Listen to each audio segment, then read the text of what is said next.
கர்த்தராகிய தேவன் வானங்களை சிருஷ்டித்து அவைகளை விரித்து பூமியையும் அதிலே உற்பத்தியாகிறவைகளையும் பரப்பினவரும் அதில் இருக்கிற ஜனத்துக்கு சுவாசத்தையும் அதில் நடமாடுகிறவர்களுக்கு ஆவியையும் கொடுக்கிறவருமான கர்த்தராகிய தேவன் சொல்லுகிறதாவது, நீ குருடருடைய கண்களை திறக்கவும் கட்டுண்டவர்களை காவலில் இருந்தும் இருளில் இருக்கிறவர்களை சிறைச்சாலையில் இருந்தும் விடுவிக்கவும் கர்த்தராகிய நான் நீதியின்படி உம்மை அழைத்து உம்முடைய கையை பிடித்து உம்மை தற்காத்து உம்மை ஜனத்திற்கு உடன்படிக்கையாகவும் ஜாதிகளுக்கு ஒளியாகவும் வைக்கிறேன்.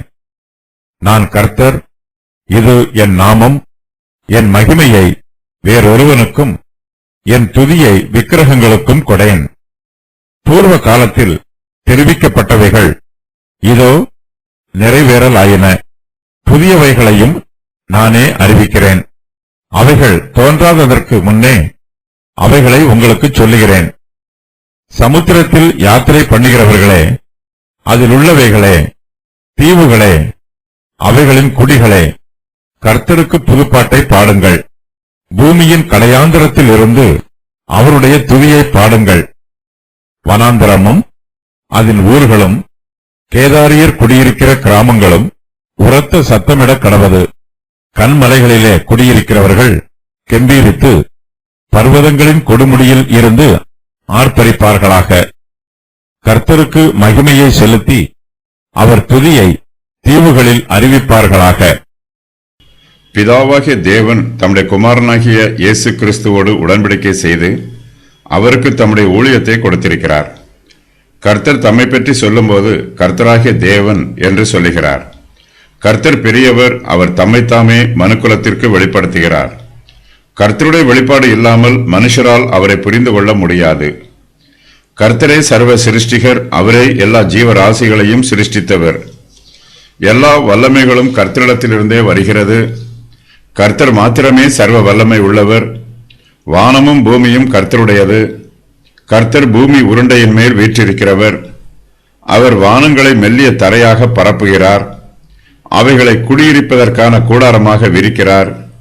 கர்த்தர் வானங்களை பரப்புவது போல பூமியையும் அதிலே உற்பத்தி ஆகிறவைகளையும் பரப்புகிறார்.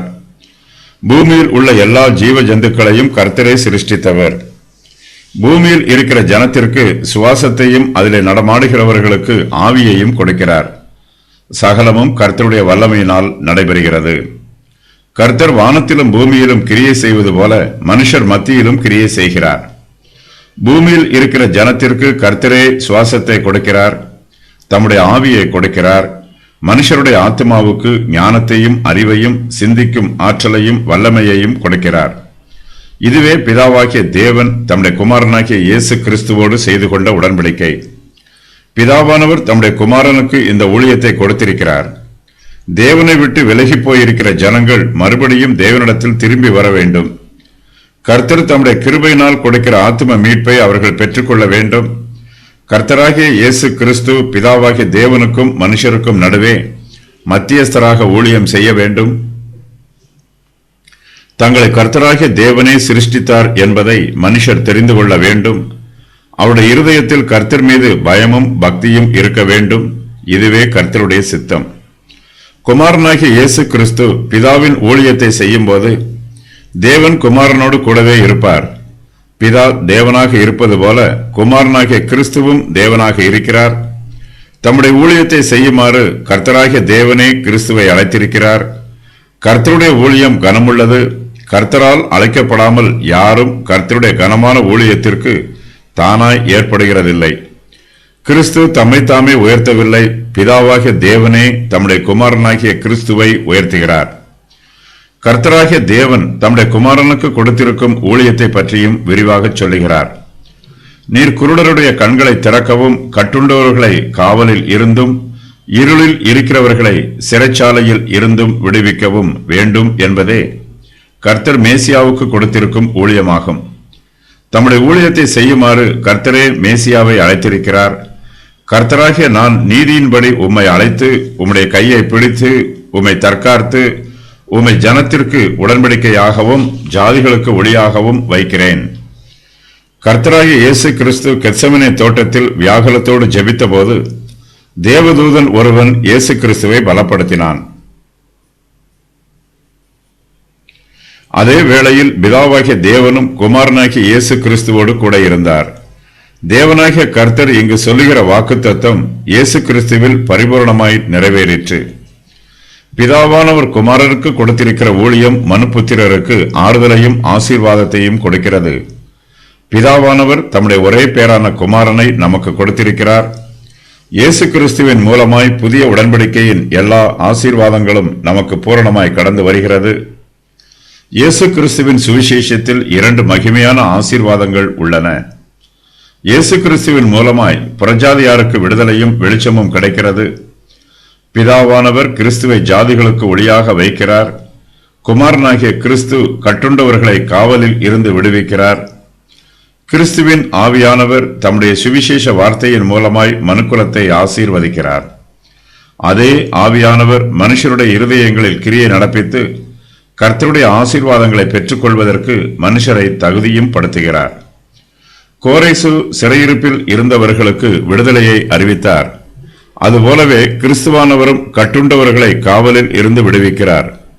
இருளில் இருக்கிறவர்களை சிறைச்சாலையில் இருந்து விடுவிக்கிறார்.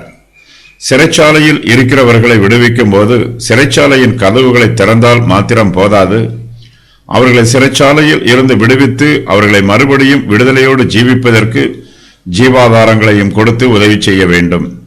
இப்படிப்பட்ட உதவியை கோரேசு ராஜாவால் சிறைப்பட்டலுக்கு செய்ய முடிந்தது. கோரேசு சிறையிருப்பில் இருந்தவர்களை விடுவித்தார்.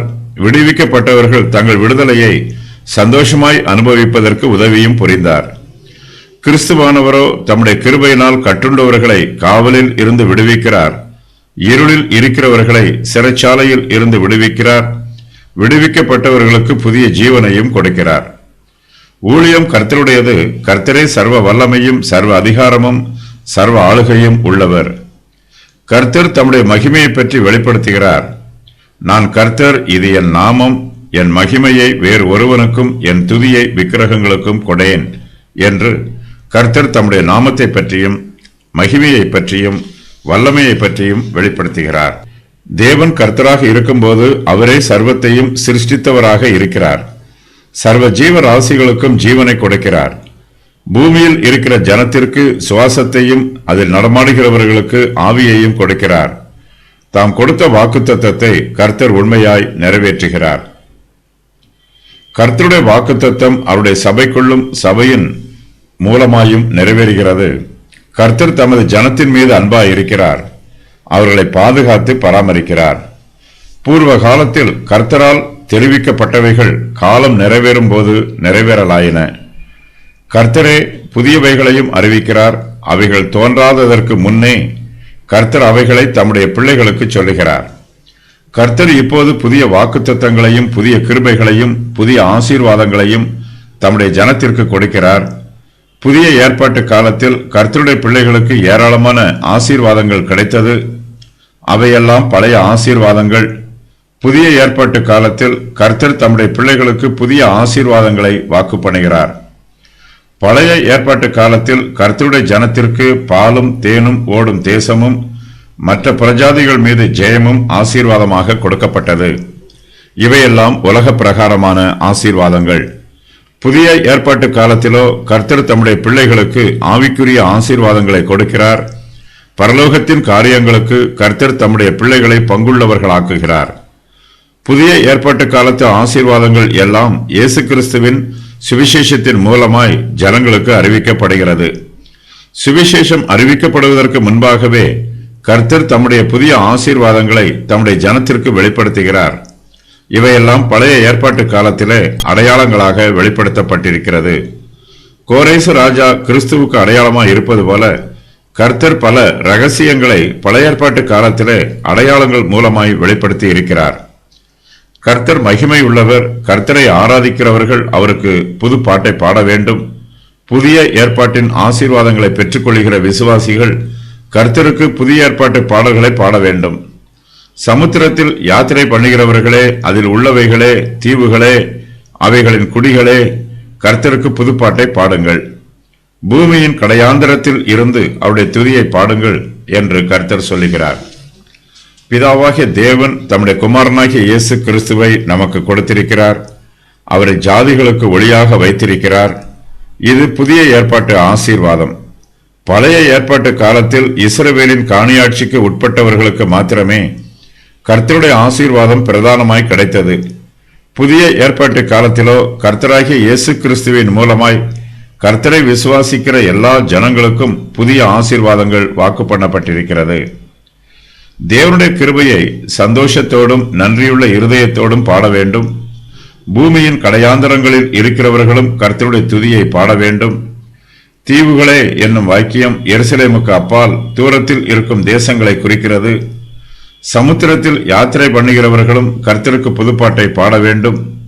யூதர்கள் பொதுவாக சமுத்திரத்தில் யாத்திரை பண்ணி மற்ற தேசங்களோடு வியாபாரம் பண்ணுவதில்லை. ஆகையினால் சமுத்திரத்தில் யாத்திரை பண்ணுகிறவர்களே என்னும் வாக்கியம் புறஜாதியாரை குறிக்கும் என்று வேத பண்டிதர்கள் வியாக்கியானம் சொல்லுகிறார்கள். தீவுகளும் அவைகளின் குடிகளும் கர்த்தருக்கு புதுப்பாட்டை பாட வேண்டும். கர்த்தருக்கு மகிமை செலுத்தி அவர் துதியை தீவுகளில் அறிவிப்பார்களாக என்று கர்த்தர் தீவுகளை பற்றி மறுபடியுமாய் சொல்லுகிறார். வனாந்தரமும் கர்த்தருடைய துதியை பாடி ஆர்ப்பரிக்க வேண்டும்.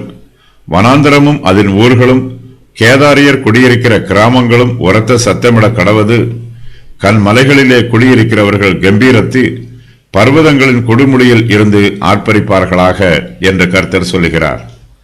கேதாரியர் குடியிருக்கிற கிராமங்கள் எருசலேமுக்கு கிழக்கு திசையில் உள்ளது. தீவுகள் எருசலேமுக்கு மேற்கு திசையில் உள்ளது. கண்மலையில் குடியிருக்கிறவர்கள் என்னும் வாக்கியம் அரபு தேசத்தை குறிக்கும். இவர்கள் பர்வதங்களின் கொடுமுடியில் வாசம் பண்ணுகிறார்கள். சமுத்திரத்தில் யாத்திரை பண்ணுகிறவர்களும் தீவுகளில் குடியிருக்கிறவர்களும் சமனான பூமியிலும் கண்மலையிலும் பர்வதங்களின் கொடுமுடியிலும் குடியிருக்கிறவர்கள் எல்லோருமே கர்த்தருக்கு புதுப்பாட்டை பாட வேண்டும். பூமியின் கடையாந்தரங்களில் இருக்கிற தேசத்தார் எல்லோருமே கர்த்தருடைய துதியை பாட வேண்டும். கர்த்தருக்கு மகிமையை செலுத்தி அவர் துதியை தீவுகளில் அறிவிப்பார்களாக என்று கர்த்தர் சொல்கிறார். தேவனுடைய சிருஷ்டிப்பின் கிரியைகள். வானங்களை சிருஷ்டித்தார், அவைகளை விரித்தார், பூமியை பரப்பினார், பூமியிலே உற்பத்தியாகிறவர்களை பரப்பினார்.